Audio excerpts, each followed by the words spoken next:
Right then, let's get started. Good evening or good afternoon, depending on where you are in the world, and welcome to this round one proper of the Racing Pals RP Series Season 9. 2 weeks ago, we went to Barcelona where we did our pre-season race, and we are back here for the first point-scoring race of the season.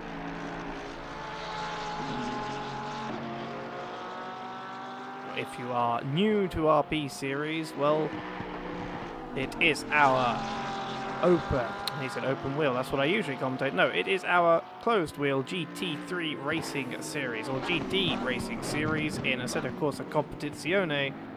Sometimes we have had in the past GT4s, but for this season and the last it has been GT3 only. And for this season we have brought yet another little change to the order, and that is a custom BOP based partially on that implemented by LFM and tweaked by our race director Pierre Moreno, who currently sits P6 in this current pre-practice session, and our current P1 in this practice session, Thomas Jack, who have worked as, I think that's hideous community racing car of, I assume, Benjamin Walrack off into the wall there, and Thomas Jack almost losing it behind him. But these two drivers, Thomas Jack and Pierre Moreno, have put in a good deal of effort to make sure that we have a full grid and a full series calendar of BOP'd cars for this season at least. And hopefully in the future we can even perhaps bring back some GT4s who are notoriously poorly balanced, if we can balance them as well. But for now, it is GT3 only, as Daniel Scott had a yellow flag there for himself and has returned to the pit lane in the Wins Copa Racing team. Daniel Scott 2 weeks ago was in this commentary booth with me at Barcelona, has now taken back to the racetrack, although I think self-admittedly with less practice than he would have liked for this race right now.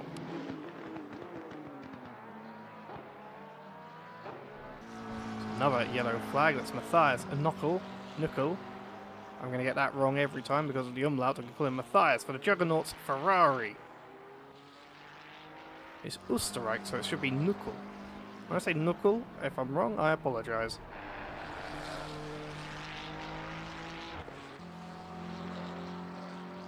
So, as we come to this last several minutes of this free practice session, it shall be today. Well, the drivers have had currently 53 minutes of free practice and shall have another 7 to play with to get to grips with the track and their cars. As you see, Pierre Moreno makes way into the runoff area to let Thomas Jack go by. And they shall have then a 20-minute qualifying session followed by a 70-minute race session, with one mandatory pit stop which must include a change of tyres. It shall certainly be an interesting race format to see, and again, throughout this series, the race format will change on occasion. Races will be 60 minutes or 70 minutes, potentially even longer if we decide to do so, and they shall have different amounts of mandatory stops and other little changes to the rule set for each race to add a little bit of variety. The last, I think, little bit of regulation to talk about, and I'm going to switch to Mantas Liazinas. Maybe also mispronouncing that, but we shall find out. The class system has returned once again for our B series, and we have 3 separate driver skill classes. Drivers, when they sign up for the series, are asked to provide their top 5 race laps on Assetto Corsa. That is in the statistics page for Assetto Corsa Competizione. You can see your top 5 best or most driven tracks, and from there we have taken their best laps from those 5 and averaged them out to see who should be in what class, and then we used the pre-season race at Barcelona to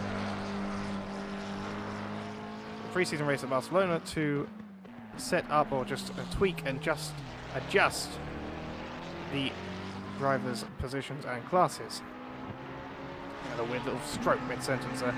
But it can all still change, as we are only in round 1, and not everybody is always able to make the pre-season, so some drivers could end up getting moved up, some could be getting moved down, dependent on how they perform in this race and in the next few races.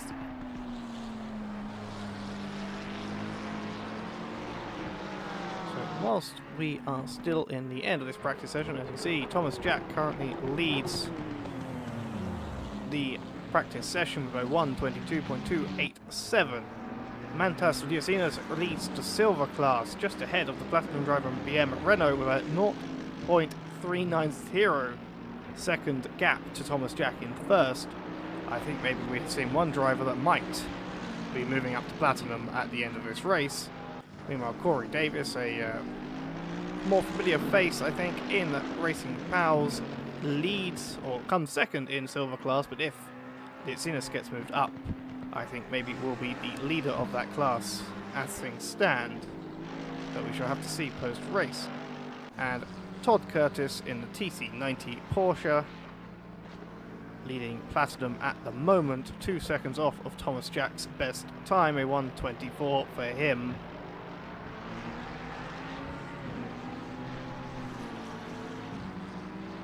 As Jekka Rowan, Jay Odedorp, seems to have some sort of issue. Let's have a quick look what happened to him.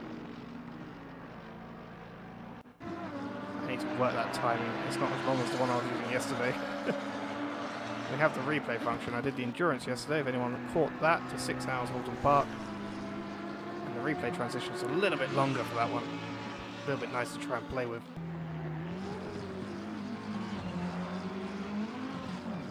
Oh, I think he just went off at the corkscrew, and I'm sure we'll see that happen plenty of times throughout this race. But it is a gorgeous livery, that. The blue, black, and pink Lamborghini Huracan. I assume it's the newest Huracan. Pixel Chaser's car, driven by the Dutch driver Jeroen Odedorp. And as I have said, we have custom BOP, so that means that some people can drive some more interesting machines. For example, Robin Moe driving the Nissan GTR, a lesser seen vehicle in more recent times, and he has decided to try and tame it. Now it's a little bit more tameable as the balance of power has come into effect. So there is a nice car. I want to see, who is that?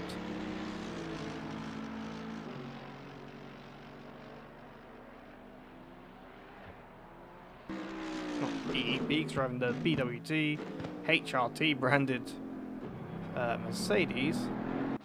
I want to see who was driving that pink pig, but I can't see the MAR that would be what their names it. Oh no, it's no, it's not Marlow, that's MAR. Well, we shall have to find out during the race. Let's have a look. Todd Curtis is driving that.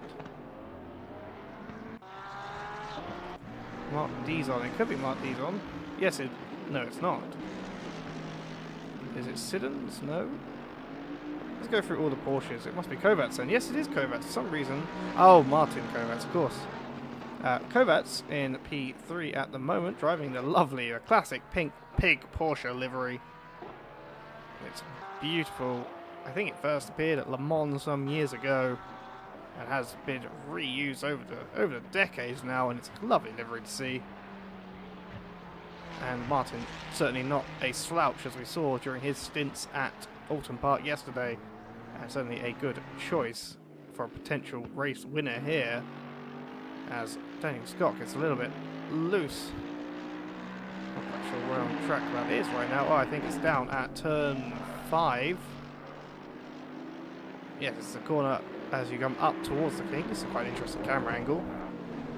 And the camera pulled back, expecting the car to come towards him more, but the car was sitting in the gravel. But there he goes, on his way again, the Wins livery car. Now, I want to have a quick look whilst we're here. Simon Beeg.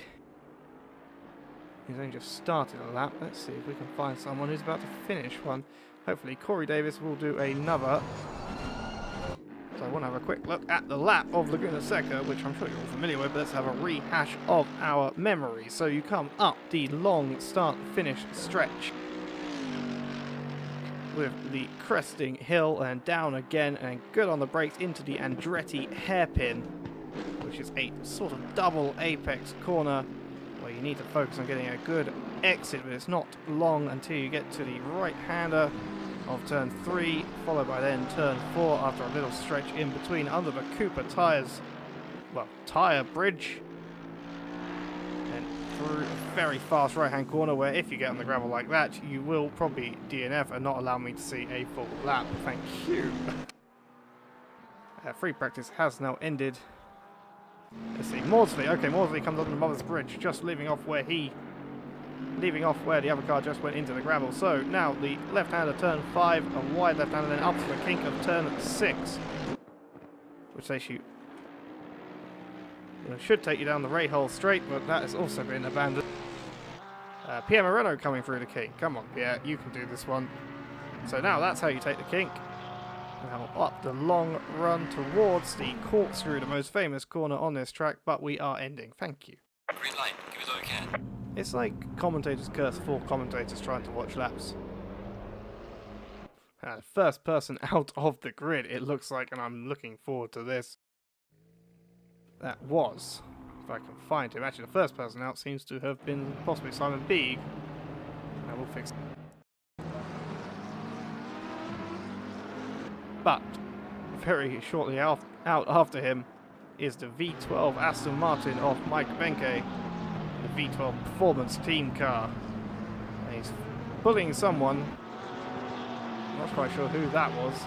I think that's Lucinis. But Mike Benke gets out ahead. And I'll tell you what, we're going to use this opportunity to have a look at this lap. As it is an outlap, so it's less likely to, well, I hope it's less likely to have to pull over and go back to the pit lane. Okay, so the qualifying format's been changed to 15 minutes, it seems.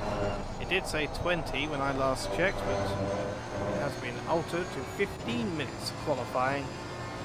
So even less time for these drivers to get their move on and get their laps in. So the corkscrew, this is where we left it as Dark couldn't get to in time for the session finish. Now through, the focus on the exit here is very important. The right hand curve that leads you to the final corner of the circuit. Only 11 corners on this track. Again, it's a sort of tight, almost hairpin-esque corner to finish off. Again, you've got to focus on that exit as you have a very long run. And it's a very long run for Laguna Seca up to turn 1 and the Andretti hairpin of turn 2. Turn 1's one of those weird turn 1s, a bit like Kyalami, where it shouldn't really be a turn 1, but it is, and we kind of just say, yeah, okay then. Or turn 2 at Red Bull Ring, or Strike Ring as it was. Very similar sort of situation. Quite a few yellow flags appearing on my race control, but I'm going to stick. So look, Olsen has a yellow flag. Oh, okay. I think they're just slowing down for gapping and getting good runs in. There's someone behind is not having it, and I think there was a little crash there between two cars. I'm not sure who that was. I think that was Toby Long, just ploughed in, not regarding the fact that other cars also on warm-up laps were warming up. So, come on, timing. That was close. I think if Deep is watching at all, we need to make that a little bit longer. So yes, Toby Long just not really paying attention to the fact these people are doing weaving to try and warm up their tyres. A little bit reckless from him. He's not on a lap because, well, Michael Benke went out in front of him and was not on a... or was only just about on a lap at that point.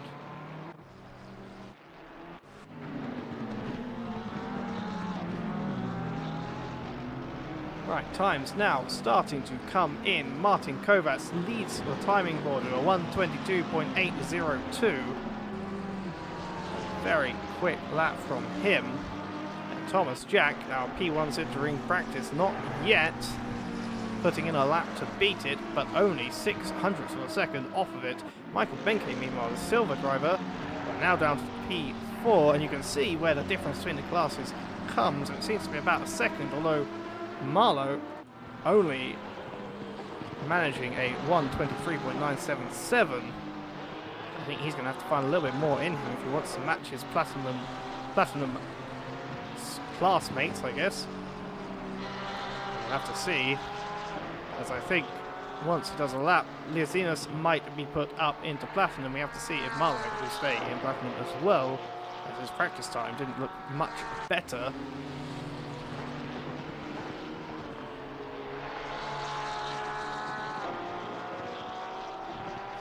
Times still pouring in. Arian Ashter, our driver we saw yesterday at Alton Park as well, putting in a 1:26.192, currently taking up the back of the field to set their lap time. Can a kill, meanwhile, teammate yesterday to Martin Kovacs at Alton Park in the gravel. Let's see what happened here.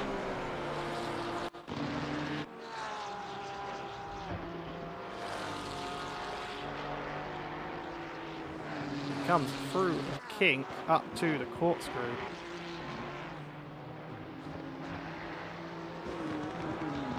And yep, oh, he hit the little sausage in the middle. There's those three little sort of sausagey squares in the middle of the corkscrew.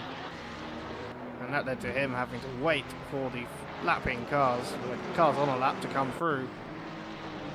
So he can get going again. Pierre Moreno around right behind him. Might have blocked him a little bit, but he is on a lap, so that is fine, as he has passed a lap and just comes around the Andretti hairpin there. So Pierre Moreno can't really put anything in about that. It is unfortunate, but they are both on a hot lap, so that'll be a no further action anyway. Simon Beeg, meanwhile, going very slow towards the end of the lap, I think just preparing for another. Robin Moe, however, as we've seen a Nissan Ferry, that's commentator curse, whoever I've seen it, the fastest lap as a 1:22.650. Martin Kovacs has just beat that with a 1:22.345, and Thomas Jack at 22.547, only two tenths behind. But Kovacs in the Porsche 861 car certainly putting in a good lap and retaking that top spot and holding off Thomas Jack for the time being. Daniel Scott is off into gravel. This one under him.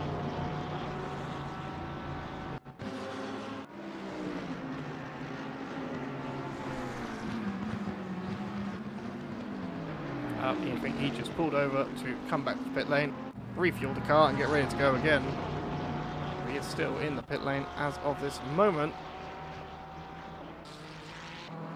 Jackson Baker, meanwhile, currently leading the AM category and the 58 BMW with a lap time of a 1:23.9. That's not terrible. I mean, possibility of this driver, if he does so well in the race, moving up to silver, as he has got several silver drivers behind him, and he himself only 1.5 seconds off of Thomas Jack in P1. There is a very nice spread, I think, at the moment between these classes at this track. Admittedly, though, it is a short track, and short tracks do bring a little fewer gaps. A 1:22 lap time brings a much smaller gap between the best and the worst lap times than, say, Spa would with its longer 2:20 lap time. But certainly the field spread at the moment not looking too terrible. You'll have to see, again, post-race, how some of these drivers will move up and down. Daniel Scott. I'm going to go back to him, actually, because I've just realised it's quite amusing. The man, one of our race stewards yesterday in the Alton Park race, the man who forgot this race was happening and didn't even practice for it, and he will self-admit that once again. Suddenly, well, he was P1 in class. Liazinus, I think, Liazinus, I don't know. He, I think, will be moved up to platinum. So Daniel Scott currently second in silver, possibly P1 in silver if things change. And all that complaining about having no practice, I think he'll be very happy that he decided to take part in this race right now. Robin Moe has retaken the lead of the race proper, or at least lead of qualifying proper, with a 1:22.150. And Sam Maudsley, our P2 P2 in the race yesterday. He's a winner, that doesn't make sense. Oh, the Sky Tempesta racing car of Jacob Olsen, into the barrier there and having to return to the pit lane. But Sam Morsey, as I was saying, Platinum driver, certainly yesterday proves that even if he has a bad race today, I think he will stay in Platinum no matter what. In the Bentley now. Curious car, which has been made a little bit more competitive by the custom balance and performance changes. We shall see where he ends up if he can string a good lap together. This current lap, however, is invalid, and he shall have to put together a good lap within the next 5 minutes if he hopes to join his, well, contemporaries, I guess, at the top of this field, where I think he probably belongs. Odorop going slowly somewhere. I think he was letting a faster car through. I do really love that livery. That is a gorgeous car. Who haven't I looked at yet? Anybody. Jacob Alacia. Let's have a look at Jacob Alacia. Speedy Jake HD Racing Team, a Home Depot inspired livery. A little bit of ping from either me or him, causing a little bit of connection lag. But the Piece D branded Home Depot car, absolute classic, and he's got the Project A livery, Project A logo, as he is the director in charge of our open wheel Assetto Corsa series, Project Ameliorate. And he has it there in his sort of one of the vents for the cooling. It's the vent behind the tyre, and I think on top of the car, if I can see it, I don't think I can, he's got his race logo that he has on almost every car he's ever driven. It's a little colourful airplane sort of figure. I do like that indeed. Right, I'm going to go back to this man here, Sam Morsby. Let's have a look as he comes around the final corner here. He's only 1/10 up on his best time, however, and I think he's going to have to put in another good lap if he wants to get up the order at the moment. It might not have helped himself driving a Mercedes yesterday at Alton Park. They're suddenly jumping in the Bentley. Not two dissimilar cars, but not exactly the same either.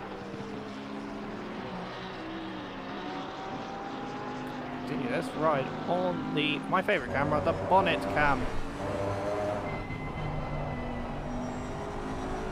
You can see the boaty nature of the Bentley in the way in which it drives. It hasn't gained much in these first few corners, but it gains quite a bit more there. Now 1/10 up on his best time. Meanwhile, Martin Kovacs has retaken the lead with a 1:22.1. That's only 0.018 faster than Robin Moe. 18 thousandths between him and Kovacs ahead. Simon Beek, meanwhile, has taken P3, pushing Thomas Jack back to P4. I think all these drivers certainly have a little bit more to play with. Sam Morsey, meanwhile, only 2/10 up on his time now. If he takes this, good exit out here, but not quite. 2/10 still in it, but he's losing time. He's going to still be P9 at the end of this lap. Yes, he is. Currently bottom of the pro drivers, just behind Marlowe ahead in the Porsche. Who else is currently up on their time? This man here, Simon Beek in the HRT Mercedes, 2/10 up on his time at the moment as he comes through the kink of turn. Oh, and he goes into the gravel and invalidates. That's not great, as that would have been if he managed to complete that lap and maintain that speed. That would have been a quicker lap time for him than Martin Kovacs and would have put him on the pole position, but he's going to have to. Well, we're going to have to try and do it again. If he's quick, he might get 2 more, but I think he's only going to get 1 more chance at this. As we reach 1:30 now, he does not have 10 seconds to get to the line, and he backs out of it. If he pits now, he's not getting another lap in, but he is going to keep going.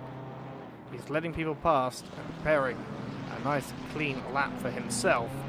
He's got to be quick though, because Jacob Alacia rounds the second final corner.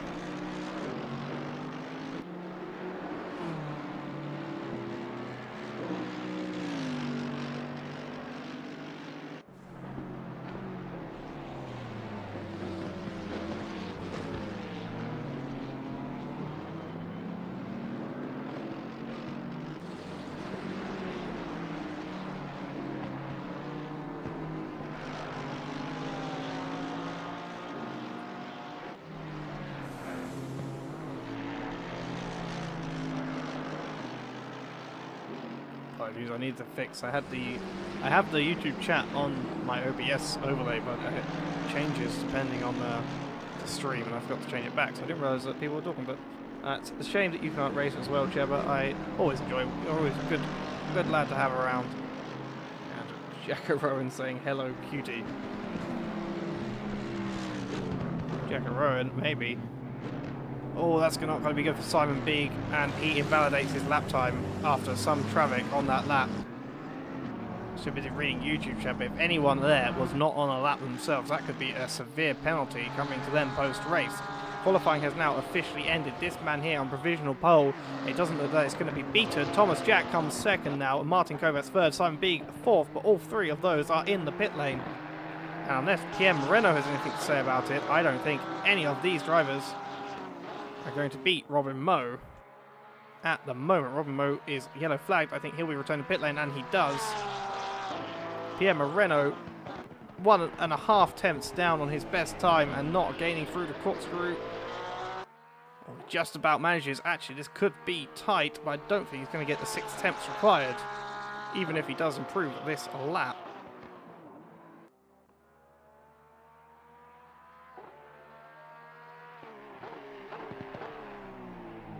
See what Pierre Moreno, good exit out of the final corner, but only 2 tenths up, and that's not going to be enough, and it's going to remain P5 when he crosses the line, and he does so.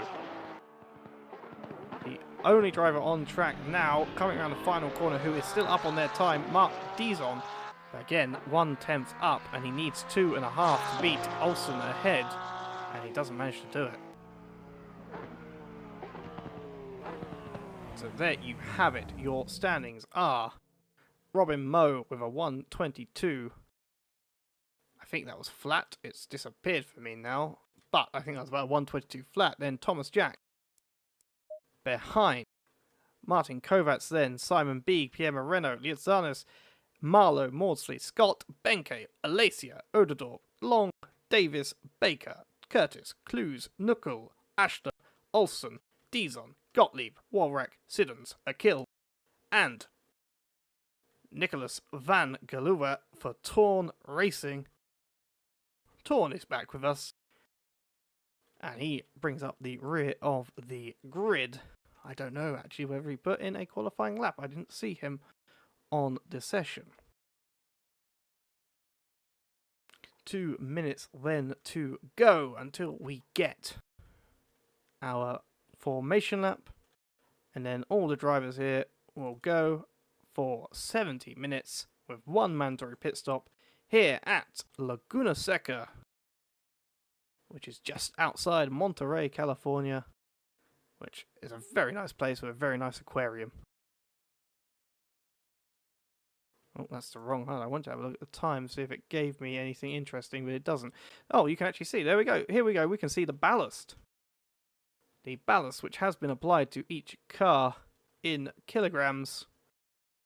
You can see in the handicap section on the right-hand side there.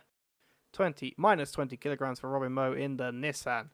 Might sound like a lot, but it's kind of needed for that car. The car that needs it more, if you look down in 8th place, Sam Maudsley, minus 35, and Michael Benke in the V12 Vantage GT3, 40 kilograms less than they would otherwise have. And the Bentley, I think, has that at almost every track. Not the Bentley, sorry, the V12 has that at every track other than Bathurst, which is on the current calendar and will be streamed, I think, race 3 or race 4 by Mr. Jack Hudson. Meanwhile, Thomas Jack, the McLaren, plus 10 kilograms to that car. The Porsches, plus 13 apiece. Very strong here in the past. Well, apparently not as strong as what they believe the Ferrari 296 to be, which has got a plus 17 kilogram addition to it. Meanwhile, I want to have a look at this, because I just noticed... That's the wrong one. There we go, here we are. I just noticed Alexander Kloos is in... If I can find it, there's no real good way of seeing it until they're going. But Alexander Kloos, actually you can see it there, because you can see he is on the left-hand side with a Ferrari 296. Behind him, he is in the Ferrari 488. The last remaining old Ferrari on this grid. Sadly, Sench is not here to join him, but Alexander Clues in the 488 Iron Lynx car. Will certainly be interested to see what he can do. He has negative ballast compared to the newer Ferraris, plus 17. Last time we were here, the Porsche certainly did dominate, even in the wet weather, so I'm quite surprised that the Ferrari is more dominant. Obviously, it wasn't currently, well, it wasn't even made, I think, the last time we came here as a real race car, let alone a simulated one. As Robin Moe takes the grid away for the formation lap. We shall see in just around 2 minutes' time the race start, as Thomas Jack, maybe not happy with him going so slow, decides to do the thing we should tell people not to do, we do tell people not to do, and just decides to drive a little bit through Robin's turn to get a move on.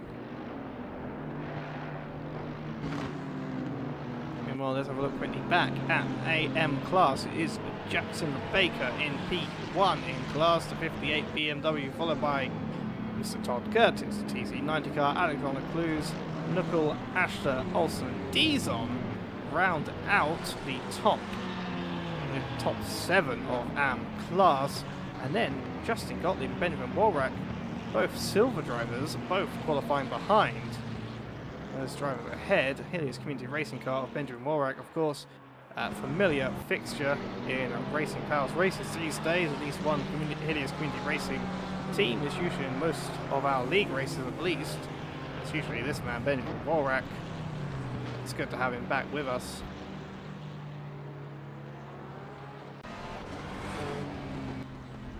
He doesn't go into the Walrack either. I assume that's a pun on his name. I just wanted to see what that said. Then rounding off the rear, we have Eric Siddons, another familiar face in the Scuderia Dickenhouse team. Can kill in an M. Il Frey Racing Ferrari. And as I said earlier, Nicholas van de Geluva in the Torn Racing. I think there must have been a livery for that he did not upload. And it is a pure carbon for this race. Ferrari to McLaren, sorry, 720S Evo.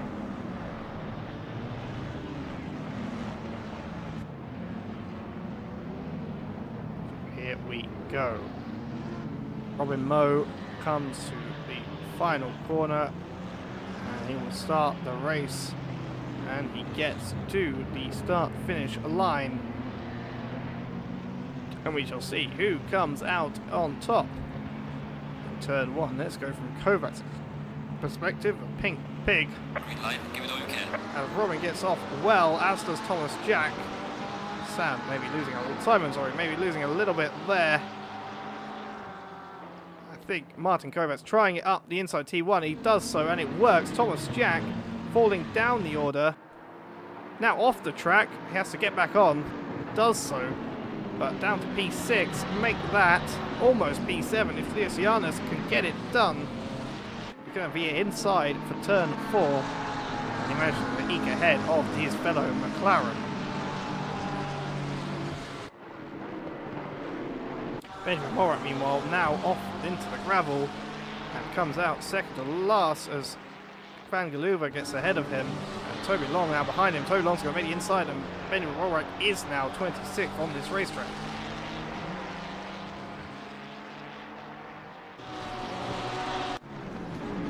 Daniel Scott, meanwhile, making moves on Mike Benker.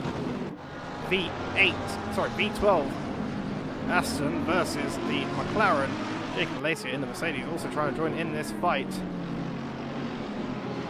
Big crash at the back around the corkscrew. Multiple cars with yellow flags. Let's see what happened here. I want to have a look. Gottlieb, I want to see if I can see. It's 3 wide into the corkscrew. That's not going to work. Maybe 2 wide. One car gets pushed off. Oh, it's just a car park. I think the Lamborghini of Justin Gottlieb had to start itself again, as it had stalled itself, and then he crashed for good measure coming out and down the hill. A little bit of bumping going on between Oderdorp and Mike Benker, who has been passed by Daniel Scott properly now, as well as Jacob Malaysia and Jerome Oderdorp. Oh, and that is That is Jackson Baker. Sorry, no, that's Corey Davis round. Let's see what happened here. Still fighting. Almost 3 wide through the Andretti hairpin. Coming down. Some concertina effect maybe.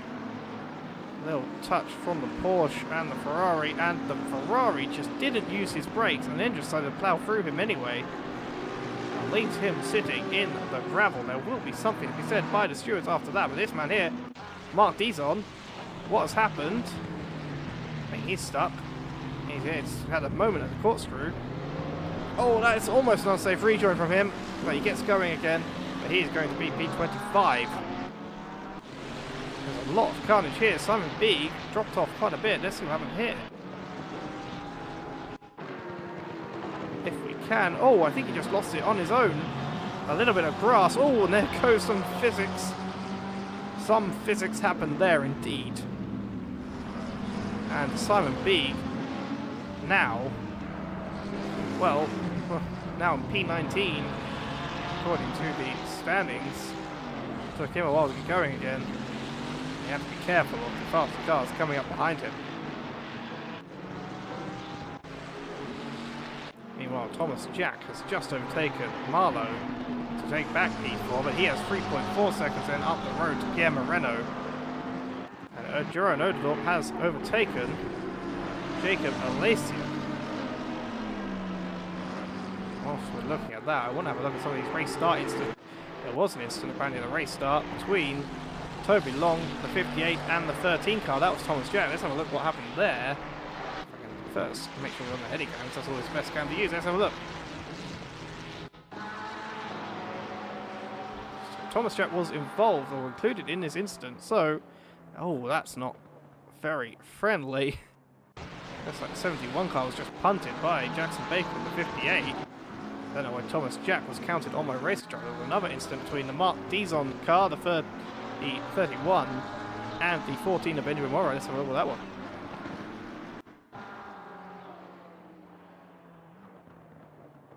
Oh, I see. It was just part of this slowing up. Okay, I think a lot of these will be that.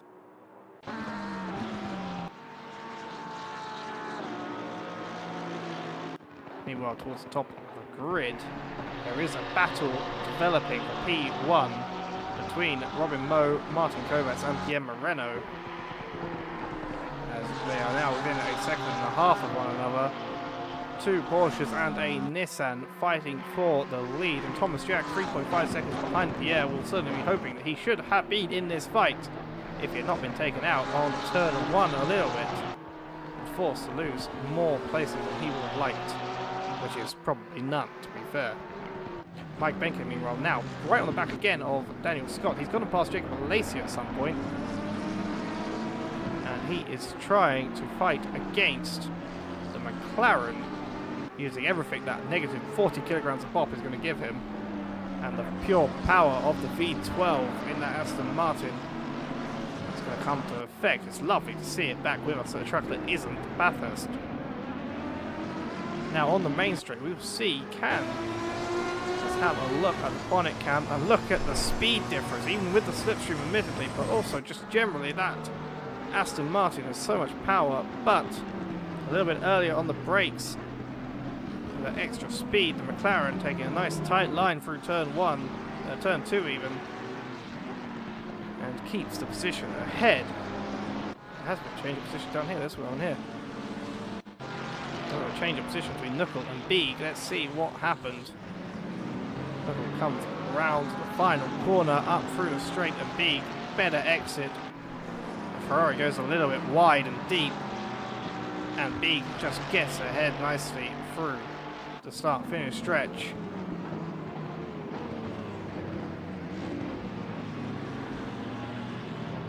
There's a clean overtake from Simon Beeg there. Mike Benker, meanwhile, come on, let's have a look on board down to the corkscrew. It is Daniel Scott still, and Jacob Alacia can be seen behind with Jeroen Odendorp only 0.6 seconds behind him.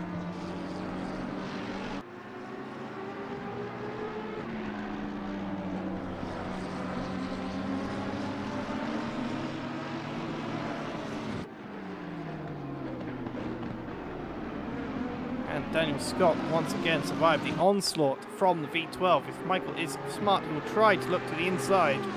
I don't think he's got quite the same advantage as he did last lap, but he's going to look at it, and he managed to just about crawl alongside. But again, Daniel Scott too late on the brakes. Thought he could do it. He thought he could do the Daniel Ricciardo, and now in the gravel for good measure, and almost crashed into by Jacob Lacey, but he crashed it himself, and then I think Jerome Odor tries to avoid and loses himself.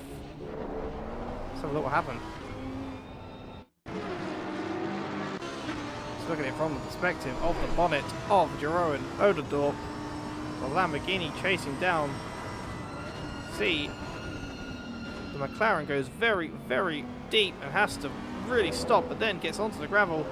Oh, but so does Jerome. It was purely on his own merit.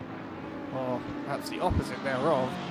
Jerome Odor also catches the gravel and is off and hits the wall for good measure. At the very least for Daniel Scott. Daniel Scott did not do. Daniel Scott is in the pit lane. I think he might be retiring from this race, which is disappointing because he had such a good potential. Meanwhile, Nicholas van Galuva has a moment through turn 4. He gets going again. Yes, Daniel Scott in the pit lane. I'm not sure why. If he has any major damage that he needs to repair or something, I didn't see much happen in the way of that. Let me have a look in the contact list. Daniel Scott driving the 128 car. There's nothing listed. So let's go back with our race for P1. Mike Baker now up to P8 through that misfortune of Daniel Scott, and no longer under threat immediately. Jacob Alacia 2.7 behind, and no Odor now behind him to threaten his position either.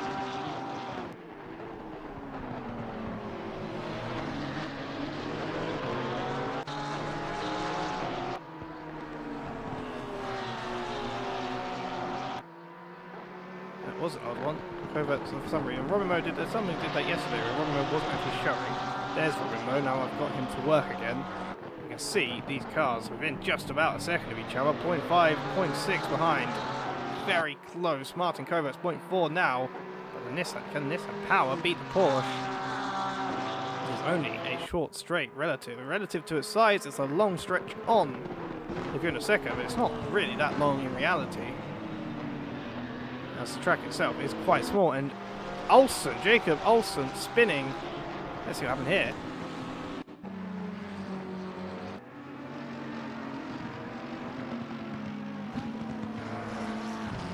He gets on the gravel. Just does a little pirouette. He's now down to 17th place.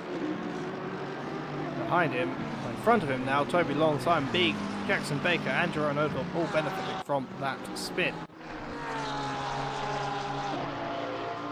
Kovacs still trying to close in on Robin Moe as best as he can.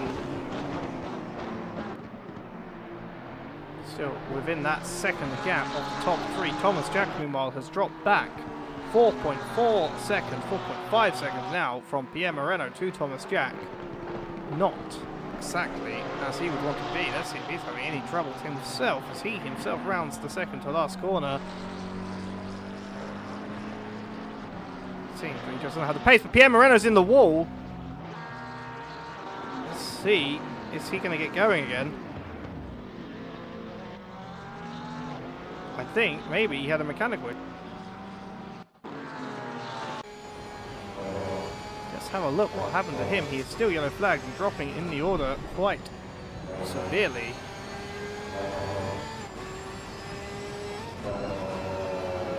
Yeah, his wheel just completely stopped moving.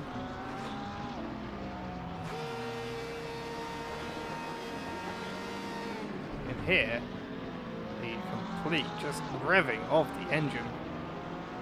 That is not what Pierre Moreno wants to see, and Pierre Moreno, I think, has returned to the pit lane, and maybe will try to solve his issues to at least get points from this race. Daniel Scott, meanwhile, still in the pit lane himself.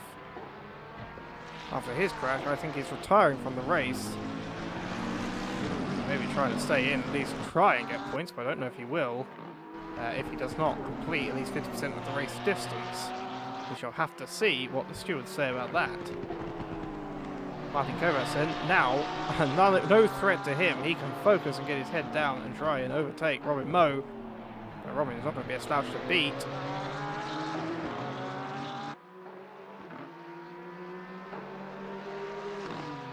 Now into the pit lane. So Pierre Moreno's in the pits, as is Toby Long, Eric Siddons and Daniel Scott. I don't know which of them are going to actually come out. But if they do, well, they don't have to go back in again, as we do have the one pit stop rule. Pierre Moreno has left the server and maybe had to restart to fix his issue, or maybe he's just done for the day in Mick Schumacher style classic moments. Sam Morsey, meanwhile, 0.7 seconds behind Marlowe, now fighting for P4. The misfortunes of cars ahead, certainly not exactly where he might have expected to be after his qualifying. I'm sure he'll take it. Simon Big, meanwhile, one of those cars that has had misfortune, down in 12th. Will have to overtake Knuckle, a AM driver ahead of him. As Alexander Clues is in the barrier and comes back on track, just gets avoided by Todd Curtis, but he himself is now going to have to get underway again. He was leading the AM category and has suddenly now dropped to 4th in class. Make that 5th, as Olsen has also got past him. Any damage he has to repair might lose him more places.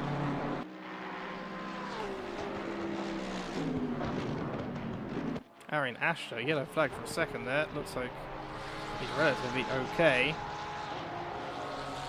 Toby Long has exited the pit lane and becomes the first driver to exit the pit lane and complete a pit stop in this race. He will now go for the next 55 minutes to the end of the race, I assume, on these tyres and this fuel load. Oh, who is that? That is Alexander Clues once again off the track. Maybe struggling with that damage. Now at the second last corner, he's going to have to cross the road and does so just before the Lamborghini gets to him to enter the pit lane. Okay, second driver. There is another driver out of the pit lane. No, there isn't. Someone else has left the server after their own instance. Toby Long remains the only driver to come out of the pit lane and serve their stop. Some big, meanwhile, has gotten past Todd Curtis. Let's see how that happened.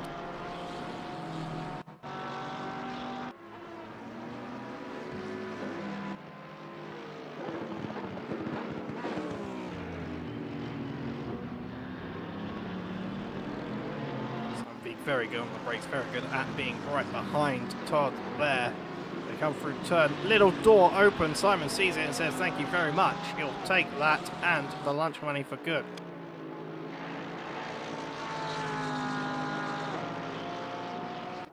Well, behind Benjamin Worak now, Henry's Community Racing, after his own misfortunes earlier in this race, 0.5 seconds behind Can Akil. Two Ferrari 296s going at it. Let's see. Can Benjamin work his way back up to the main body of the silver pack? Well, the silver pack is a bit cut in half at the moment. There's a group near the top and a group in the middle, and someone else. That's Alexander Clues has retired from this race following his crash just after turn 4.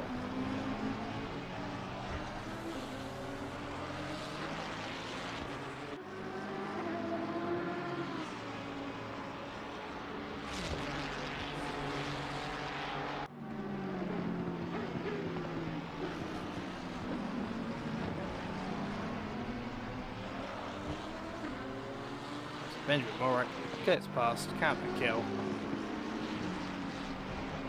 Let's see who else. So Sam Morsey now back in the platinum pack, still trying to chase down Marlowe ahead, but Liatsianis behind him is not going to give up.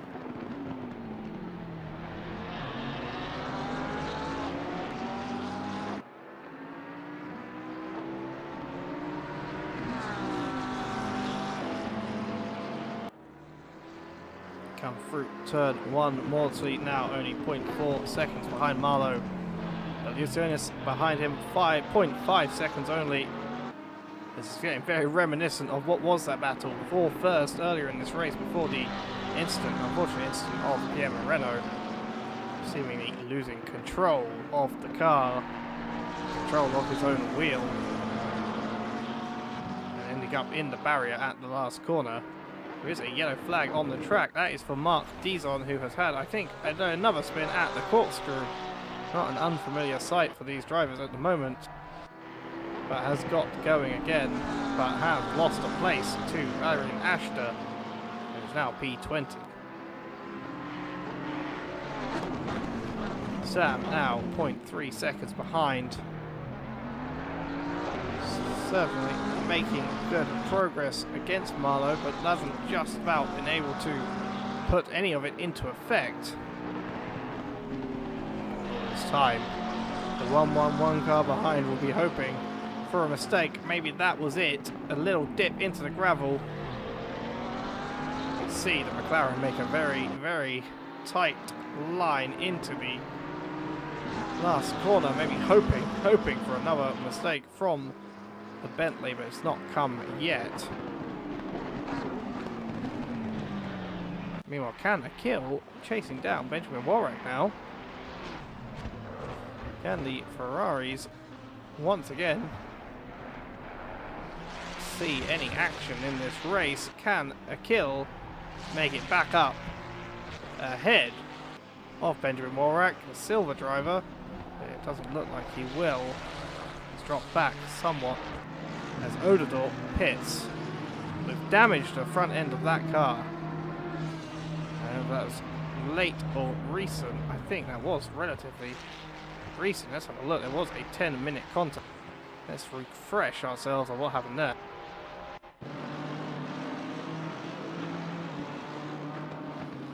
Was contact? Yes, that was Simon Beeg. Oh, sorry, no, yes, I remember now. Jerome Odell had the damage from when he spun and crashed into the wall after Daniel Scott's race-ending spin. A race-ending trip into the gravel, which probably wasn't really race-ending, but he's still sitting in the pit lane and presumably will not come out again, which is a shame, because he was running very well at the start of this race. And will lose the points for this race as there is no drop week in this series.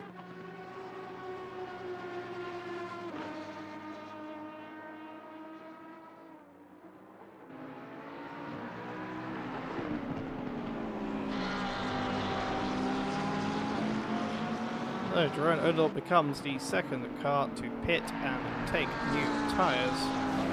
When he comes out, there he goes.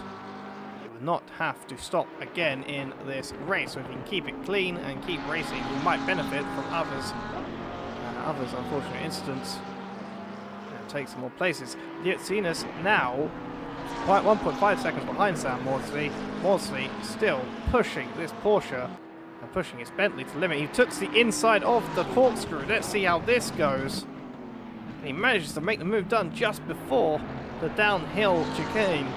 And that's a fantastic move by Sam, opportunistic but utterly lovely to see, as he takes P4 and will now hope to gap Marlowe and get on to the 12 seconds he needs to now gain to Thomas Jack ahead.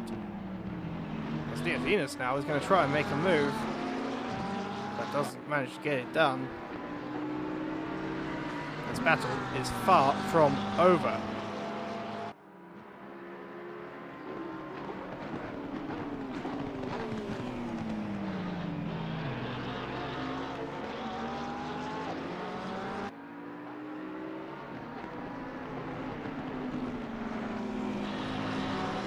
Marlowe not quite managing to catch Maudsley again, dropping back a little bit, and Lietzinas trying his utmost to get ahead of the Porsche. He's going to try and make a move here. He's looking at the inside. He's not going to quite get it done. He can get a good exit.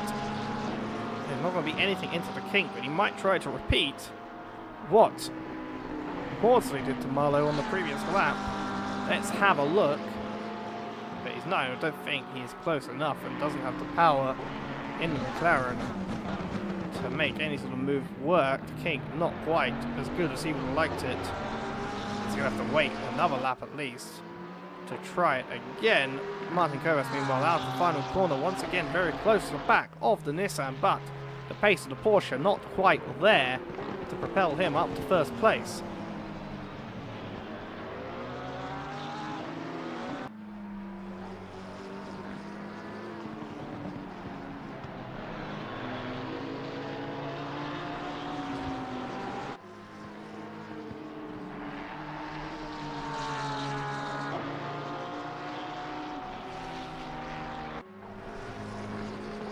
Simon Beeg, meanwhile, now continuing his long climb back up to the Platinum class places behind Jacob Alacia. The sad fact being that all the places he has to make up, the next 3 places he has to make up, do not count towards his points, but he needs to get past them if he wants to try and fight those he's actually fighting for position in this race. Jacob Alacia may fight back. He could be clever. I mean, a fight is a fight, I think. However, he is going to let Beeg go and does so and gets a little bit slightly through the true turn 4, but keeps it on track. And holding Beeg up would just cost him probably more time than it is worth. I think he realised that quite quickly and let the other Mercedes go. Now, Beeg has to get past Michael Benke, but he has 13.5 seconds to make up before he can do so. It says 12.9 on the relative, but it has dropped a little bit. And of course, then he has to get this man here, who may very well, at the end of this race, be 4th position, as he may get moved up to a platinum position class. Oh, a little bit. Almost a contact there, I think, between the McLaren and the Porsche.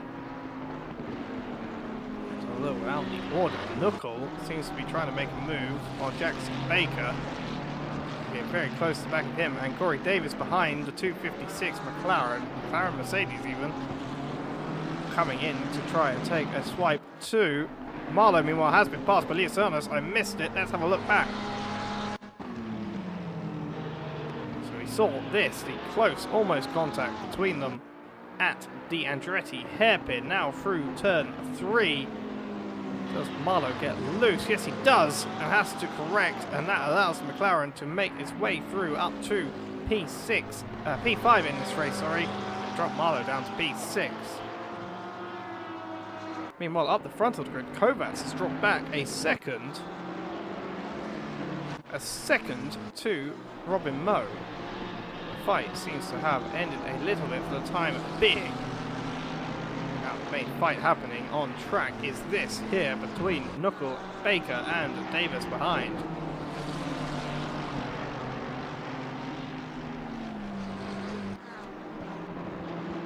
Track temperature now 40 degrees, air temp 30 degrees. It's quite a hot day. It'll be interesting to see how some of these cars are affected by the tyre wear that is going to help induce, especially some of the Porsches are famously not so great on their tyre wear, and that may be what Kovacs is suffering from in P2 as the tyre wear comes in. He does get to stop during this race as Toby Long is around, I think has had a moment through turn 4 at the kink and has got going again. For a second there, brought out the yellow flag. Looking to the inside now, it's Corey Davis in the Mercedes against the Ferrari of Knuckle. He's got the inside line. Is Knuckle going to try and stick it out? He does, but the corner just doesn't allow him to do so. Corey Davis up through to P12, allowing Jackson Baker then a 1.4 second reprieve. Corey going to try and hold that. The silver driver certainly should. We're hoping that he will be able to hold against the AM driver in the Ferrari.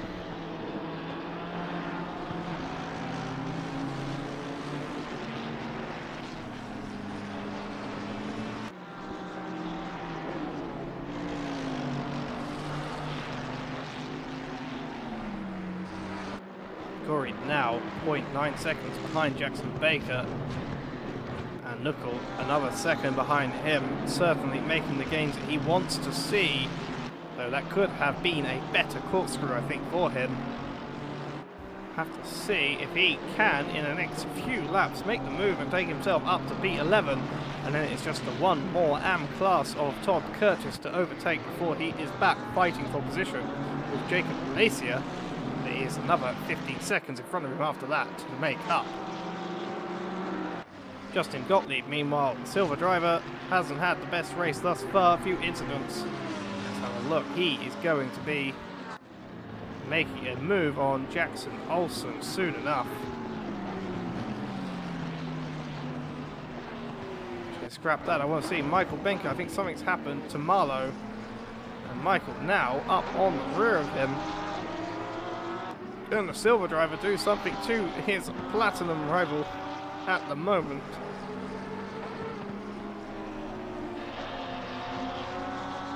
Not quite sure if he will be able to, but Marlowe comes into the pit lane. I think that confirms my suspicions that he may have had some incident. And at 42 minutes to go now, the pit window, I guess, is open for at least the next 10 minutes for those that are going to be pitting within a rough halfway time frame. Kovacs, meanwhile, has picked up the pace a little bit on Robin Moe. 0.7 seconds now between them.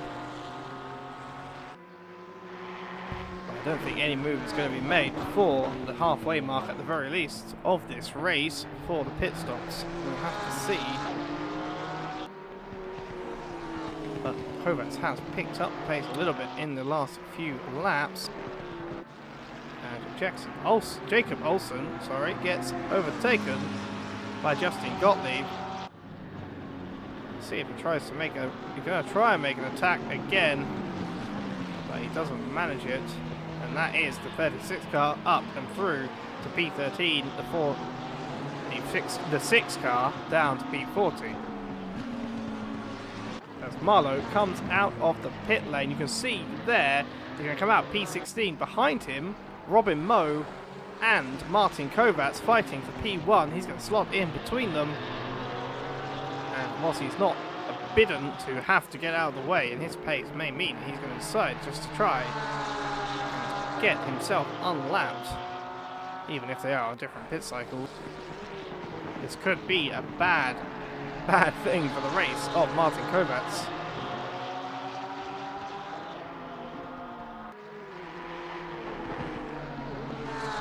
Arian Ashter is off. And I think I've had a collision with the wall on the side of the track. I'm not quite sure. Is that down at the Andretti hairpin? Yes, it is. Let's have a look. What happened here?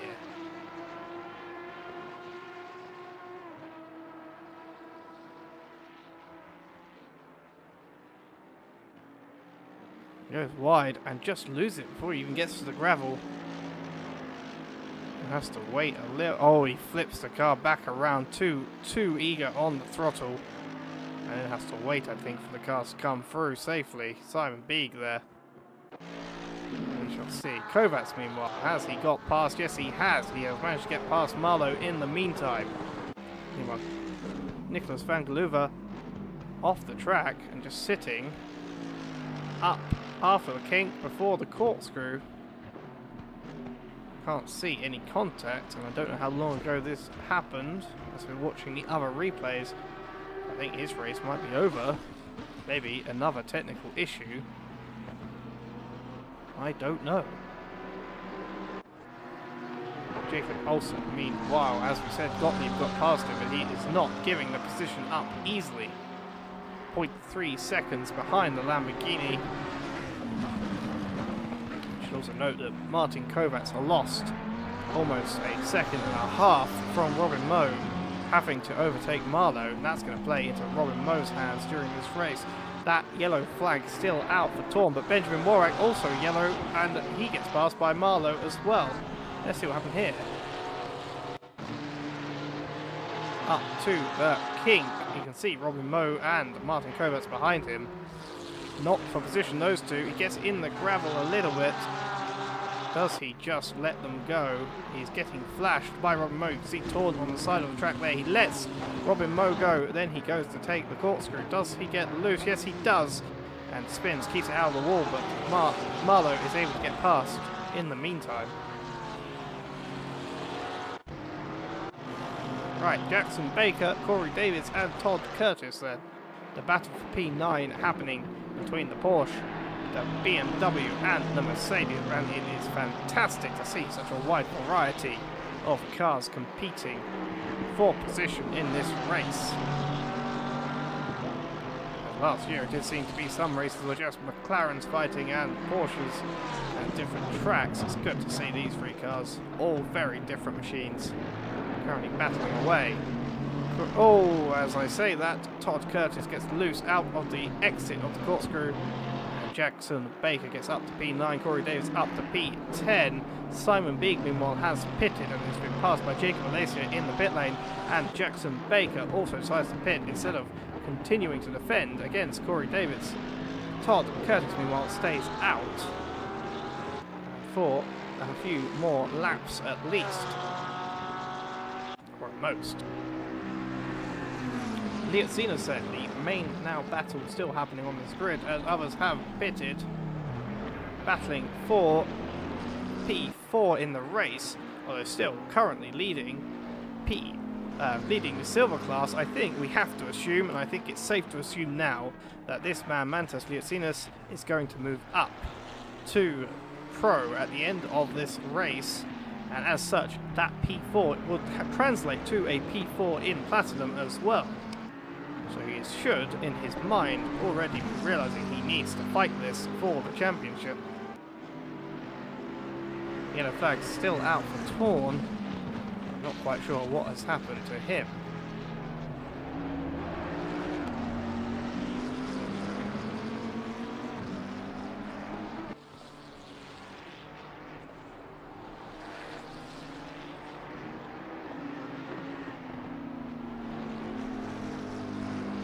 Meanwhile, Jackson Baker, we saw him pull into the pit lane, stop go 30-second penalty.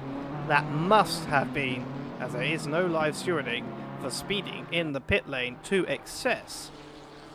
As I believe, as I understand it, if you speed slightly, it's usually a drive-through. If you speed severely, it is a stop go 30, and he has managed to achieve that particular honour. Will have to lose what will be another 60 odd seconds in the pit lane, as well as the cooling of tyres that comes along with the stop and go penalty. Martin Kovacs P3 now, he pits.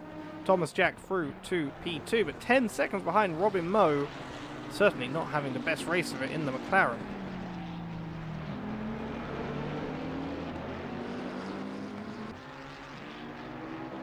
Also pitting Jacob Malaysia and Todd Curtis.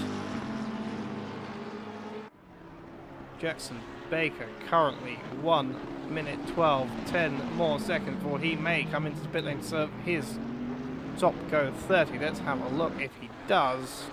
Yes, stop. He has come in and will take that penalty now. I guess as early as he can. Oh, a little bit loose for Maudsley on the exit of turn 3.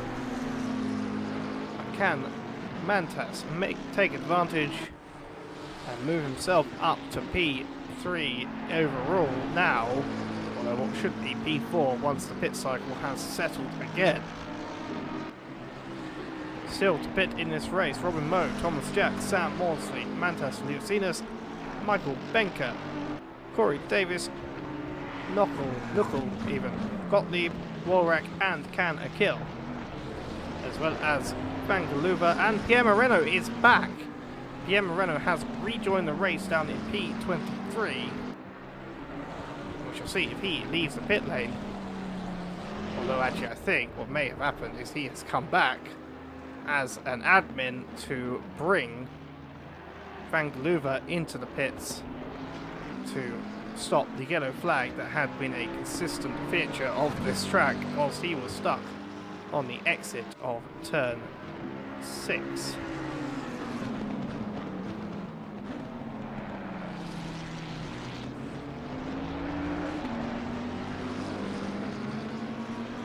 Again, Thomas Jack and Mike Benker have pitted, leaving Kovacs to potentially make up some places. We'll see. Kovacs now rounding the final corner. I think will make up those places. You can see Thomas Jack crawling into his pit box. No, he's crawling out the pit. Sorry, I was looking at the HCR car. and Kovacs gets out ahead and up into P4, but the only car, the top car at the moment who has yet to pit, and almost certainly with that 33-second gap to Liatsinas, overtake him and Sam Maudsley. But Robin Moe, who's pitted now, will likely get out ahead of him, barring any major incident. Oderdorp is in the gravel, down at what looks to be turn 2. Let's see what turn 3. Sorry, let's see. Oh, that is one of the Mercedes. I think that's Corey Davis has to avoid. Let's see what happened here. Sky Tempesta car beside him gets the move done, comes back ahead, gets into gravel again the same way he lost it last time, and Thomas Jack hits him coming out of the pit lane. That's unfortunate. Jerome has not had the best of luck with that gravel, and then we see the Mercedes. He tries, I think, to move to the right to get out of the way, and the Mercedes seems to do the same thing, but that is an unfortunate incident for Oderdorp, who is now down back to P15. Robin Moe has come out of the pit lane now. Where is Kovacs? Kovacs is on the main stretch, and Robin Moe has done one hell of a job, I think. Comes out now as Kovacs goes through the Andretti hairpin up to P3 again. Maudsley, the only driver currently up in the top 3 yet to pit. And that'll be Martin Kovacs, 5 seconds now off of Robin Moe. I think Robin Moe has done something to jump him there in the pit lane. Yellow flag for Justin Gottlieb, as Justin Gottlieb again into the barrier down at turn 3. I think we might have seen the exact same thing we saw a couple of seconds ago. The rejoin, I think, is going to be safe, so let's have a look at the replay.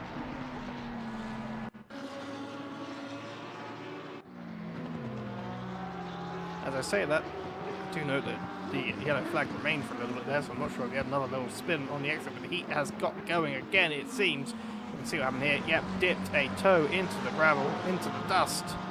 The dust and sand surrounds this track. It ends up in the barrier.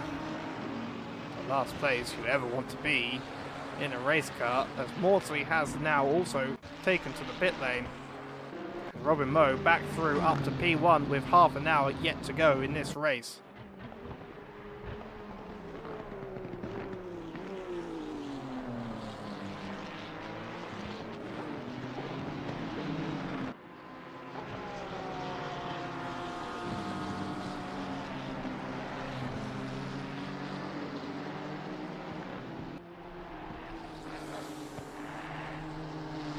Here, Simon Beek now on the back of Michael Benker.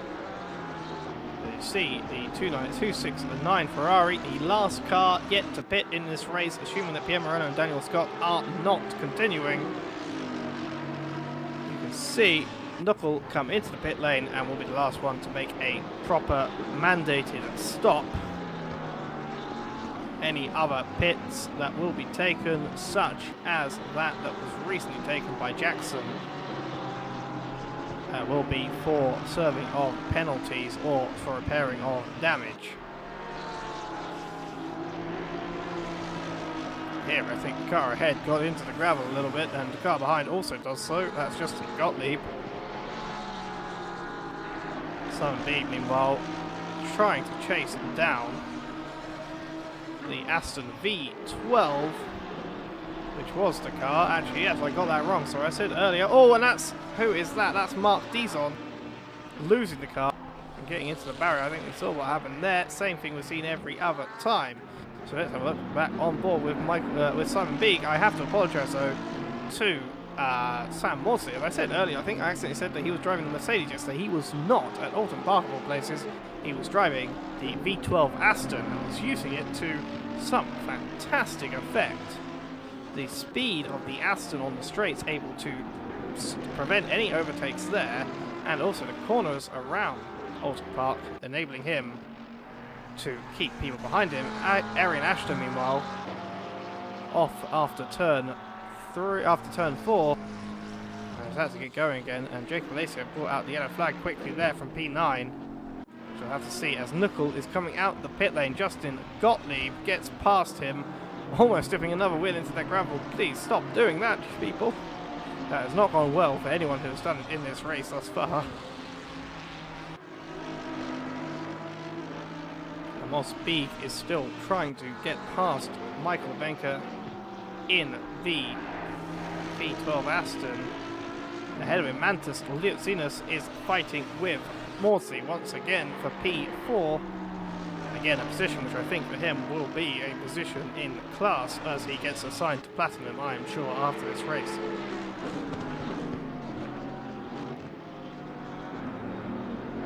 Simon much better on the brakes than Michael there. He's going to be 2.2 seconds behind through this last sector. Almost dropping the 0.1 for a second. Let's have a look. Can he get a good exit out of the last corner? He looks to the inside. Never mind the exit. They're side by side. That's V12 power, but dips a toe into the gravel, does Benke. There's a car. There is free space beside the Mercedes, but will Michael be able to do the braking into turn 2? Not quite, and he has to relegate himself to sit behind Simon B for the time being.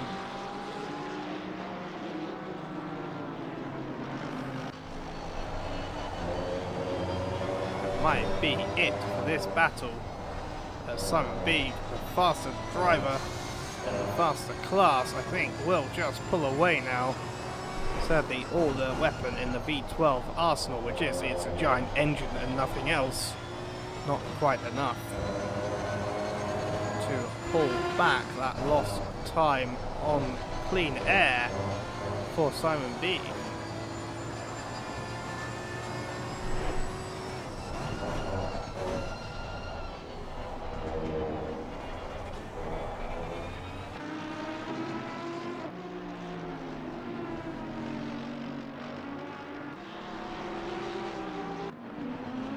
Mantas Liutsinas again trying to make a move on Sam Maudsley for P4. Still only 0.4 seconds behind. Canakill has spun down after the corkscrew underneath the WeatherTech bridge. Let's see what happens. He comes up through the kink into the corkscrew now. Pretty clean for the moment. He got on too much on the inside there and it just punted him round into the barrier. He had to try and get out of it as soon as he could. Good clutch kick there. And not so good on returning to the power. Canakill now down to P20. Toby Long just getting past him there for P19. Jackson Baker, meanwhile, a former class leader, now fighting with Knuckle for P16, which is P3 in class. And a class podium, which will certainly make up for the amount of places that he has dropped during this race.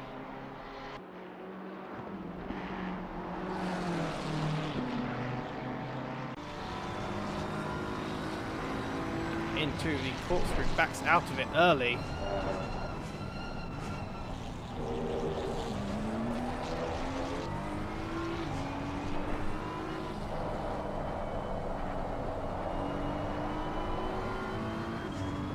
Ferrari ahead gets onto the dust. Good run through the second to last corner for the BMW and into the last corner. Managed to get the move done. I think on the exit, very positive. As Canakill, meanwhile, trying to get back past Toby Long. Not quite managed to do it thus far. They're not quite going to do the same maneuver that we just saw, but he bumps Toby Long in the rear and then keeps going. I think that is a slam dunk penalty for the Emil Frey Racing Ferrari post-race, and I'm sure Toby Long will put a ticket in about that. And you can see the race leader Robin Moe behind, but there is Benjamin Warwick. That's at turn 6, that's at the kink. See, Odell has to avoid. Let's see what happens.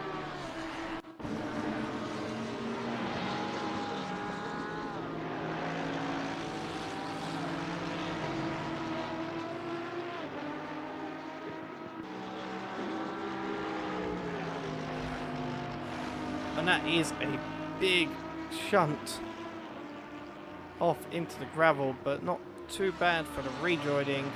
Very nice and quick.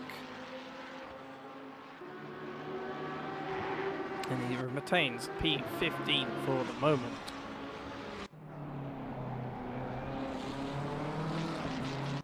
Well, Toby Long has gone back past Can the Kill. What's the fight? What happened there? I think a kill may have waited for him.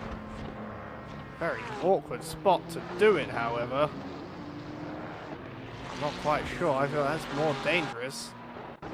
After the punt, giving back immediate Jake Malaysia had a yellow flag for a second there. I'm not quite sure what for.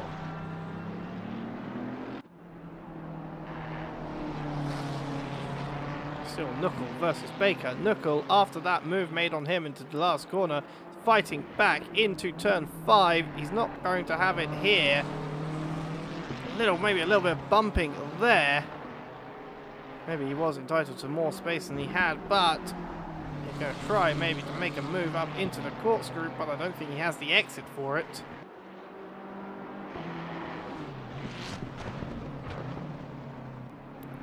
Very late on the brakes is the Ferrari.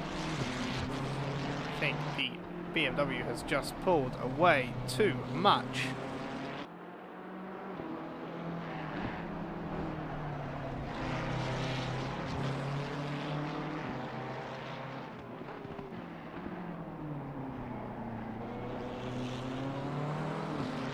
BMW losing some time through that last sector.